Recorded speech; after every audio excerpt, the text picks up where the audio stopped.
Shyam Sankar, the CTO of Palantir. Thank you so much for joining Bloomberg. Thank you for having me. We're at this event where they're bringing together the greatest minds of Silicon Valley with elected officials, and it feels like more than ever we see tech titans in Washington, D.C. Coming from Palantir, how do you right now view the military-industrial base under the Trump administration?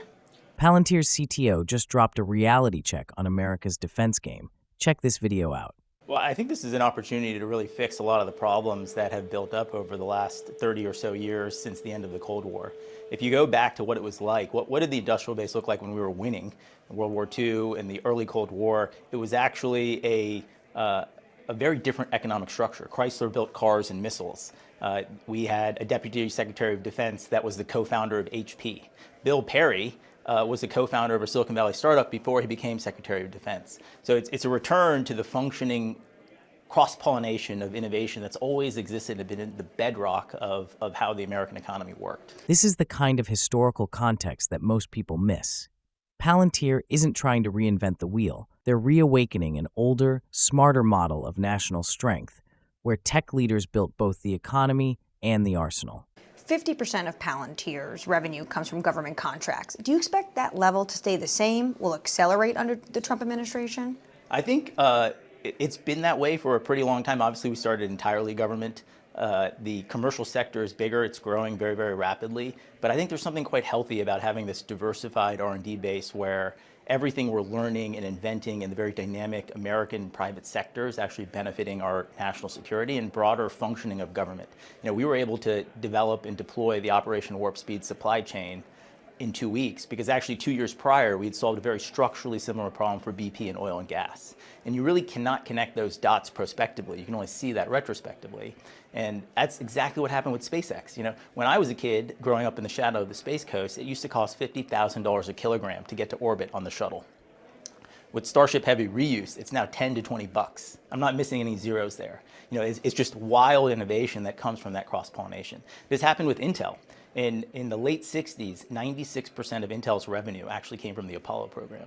It was effectively a government contractor. But actually, Bob Noyce, the inventor of the transistor, the CEO of Intel, he always had a vision that integrated circuits were going to be in every consumer device. And he invested in that capability, and in the 70s and 80s, that enabled us to build Assault Breaker, which meant that we didn't have to match the Soviets weapon for weapon. We could actually build smarter weapons and have many fewer of them that we could afford and still have deterrence. So even if your government revenue comes down, it's because you're making money elsewhere in the private sector? Yeah, and to be clear, I don't think the revenue is going to come down. It's just that there are going to be differential growth rates here. Yeah. What we're witnessing is a deliberate architecture for enduring innovation. This kind of cross-sector problem-solving isn't accidental. It's foundational to every transformative tech company, from Intel and SpaceX to Palantir. It's not just strategy, it's legacy in motion. So I would love to get your take as well on Trump's Golden Dome. We know Anduril's part of this. We know SpaceX is part of this. Will Palantir be part of this project? Well, we aspire to be. I think Golden Dome is very early on. I think that the most impressive thing about the executive order around Golden Dome is setting the time frame. You know, Alex Karp has famously said, if you want to have a project succeed, cut the time frame in half and then divide by 5 again. You know, and so setting a time frame that this thing has to be operational inside of the administration is the forcing function that enables everyone to reimagine how you're going to go about solving the problem, and is changing the kind of inertia of how people would have solved it before. That's going to create a lot of innovation, a lot more capability, bring a lot of new players to the space. You said aspiring to. So should we be expecting an announcement at some point? I have no comment on that. If you want innovation to move, you have to pressure the system. And what better pressure than a presidential deadline tied to national defense? This is exactly the kind of high-stakes environment where breakthrough technology emerges. Deadlines like these cut through bureaucracy and force clarity, urgency, and action. Could the Golden Dome become the Apollo moment of our time, where urgency meets ambition, and Palantir steps in as the system's brain orchestrating it all? If so, we're not just watching policy unfold, we're witnessing history being engineered. What about working together with Anduril on this project specifically? It's going to take a team of super friends, of American champions to solve these problems, Anduril, many others. I think one of my observations is the Last Supper was this dinner in the Pentagon in '93 where the American people expected a peace dividend. We had won the Cold War. For every dollar we were spending in defense, we were going to start to spend 33 cents. It was going to be a massive cut. And this dinner was really to tell the 51 primes, today we have 5, tell the 51 primes, you're not all going to survive. You have our permission to consolidate. And some of you are going to have to get out of the business. And the conventional explanation of what happened at that is that's when we lost competition in the defense industrial base. I don't think that's actually the most devastating consequence. The consequence is that this consolidation bred conformity. It really pushed the founders and the innovators out of defense into other parts of the American economy. And then we had really the financialization of defense, companies that became 100% defense companies. When the Berlin Wall still stood in '89, only 6% of spending on major weapon systems went to defense specialists. That means 94% of the spending went to dual purpose companies like General Mills, a cereal company that built torpedoes. And Kodak, we think of them as a camera company, but they were actually a spy company. Or Goodyear Tire, they were not just a tire company. Or Ball, they didn't just make glass jars, they built satellite buses. Ford built satellites until 1990. We forget how much the present moment is the anomalous thing. And so I think this whole movement, having all these folks together now, the opportunity with us, with the administration, is to get back to what winning actually looked like, to honor the primacy of winning. This is a powerful reframing of the post-Cold War era, not merely as a time of defense budget cuts, but as a broader cultural retreat from ambition and innovation. The consolidation of the defense industry didn't just shrink the field, it sanitized it. Risk-takers and visionaries were pushed out, replaced by bureaucracies optimized for compliance over disruption. What we lost wasn't just competition, it was a mindset. Palantir's return to mission first, founder-led thinking represents more than a strategic shift. It could be the first real break in a cycle that's left the West unprepared for modern, asymmetric threats. It's not just about bringing tech back into defense. It's about bringing courage back into the conversation. You mentioned the Berlin Wall. What do you make right now of Germany rearming? Do you have a role to play in Europe? Well, one of the fastest parts of our business that's growing is what we call warp speed. It's our modern manufacturing operating system. How do you integrate everything from how you design things to how you produce things, how you manage the supply chain? How does that enable you to have asymmetric advantages and how quickly you can do that?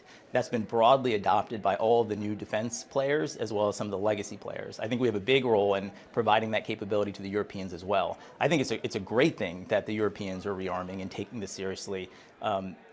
Innovation is a consequence of productivity. If you aren't making these things, you don't know how to innovate on making them. We used to build 500,000 rounds of 155 a month at the end of World War II. We're struggling now to get to 65,000 rounds, and we're kind of a little self-satisfied at the rate of production. But we've lost so much know-how of how to do these things that you're only going to build back by getting serious about rearming. But do you see an opportunity, especially with the talk about more fiscal spending, to maybe put more employees or more capital into Europe? I think we're going to follow the demand there. I mean, like the Europeans just adopted, NATO just adopted Maven. I see the threats are very serious. People are getting serious about it. Software is something you can field in weeks, not years. There is no FMS backlog for this stuff. The Taiwanese are waiting on 66 F-16s. There's a real question, can you deliver them inside the Davison window or not? They're kind of the constraints of physics. That's a hard problem to solve. I think warp speed can help reduce the time to do that, but there's the broader issue of how much lethality deterrence can we deliver to our allies to help share the load. Palantir isn't just selling products, they're exporting time itself. In a world where geopolitical threats evolve at breakneck speed and traditional procurement cycles can drag on for years, the ability to deliver software-defined deterrence in weeks isn't just a competitive edge, it's a strategic game changer. Palantir's approach bypasses the slow-moving gears of bureaucracy, allowing governments to adapt and respond in real time, bridging the gap between global crises and actionable solutions. This is more than just innovation. It's the difference between survival and strategic irrelevance. Who do you think is the biggest threat right now to the United States? China, without a doubt. Do you agree with how the administration is approaching China? Right now, the president, I know this isn't your realm, but at least when it comes to trade, he says he's talking to Xi Jinping. The Chinese say there are no calls on any level, no negotiations happening. Do you like their approach in dealing with Beijing? That's not my métier. I'm a technologist by trade, but I think what I like is that we're taking the threat very seriously and we recognize that it's against all of the domains. It's not purely military. There is a deep economic component to this. One of the items that's near and dear to my heart is actually pharmaceuticals. My father was a pharmacist. He built the first pharmaceutical manufacturing facility in Africa in the 70s. And his dying wish to me was to reshore production in the U.S. And I think if we look with clear eyes at WuXi and what it's been able to do to hollow out, it's almost been this tacit conspiracy between big pharma and WuXi to kill little pharma. You know, they've killed Kendall Square in Boston. Where are these innovative biotechs? And by outsourcing the low end, we ended up actually moving all the innovation overseas. And that is a national security problem. I want to get your thoughts just on the end here, because you have all these government contracts, you deal with the Defense Department. What's your evaluation thus far of Defense Secretary Pete Hegseth? I think Pete's doing a great job. I mean, when I look at the culture change, the motivation in the force, the clear-eyedness of doing things differently because we know the old things aren't going to work, and having the courage to do that, you know, I think everyone who's been involved with defense innovation and trying to change the system would line up behind the secretary. Are you concerned with how he conducts some of his businesses and the conversations he has at the DoD? What I know how to comment on is really the credibility of the approach, and there I see that we have someone who's shaking things up, doing things differently, doing things we know are going to lead to productive outcomes. Do you think he's at risk of being fired? I'm a technologist. Taking the China threat seriously is just the first step. The real challenge is navigating its multi-layered nature: military, economic, and industrial. Can the U.S. really confront Beijing without rethinking its own industrial base? It's not just about military might. It's about reclaiming the industries and technologies that form the backbone of national security. Palantir's role in reshoring and defending critical sectors might make all the difference when it comes to strengthening national resilience. The question isn't whether we can fight China, it's whether we can innovate and adapt fast enough to protect what's ours.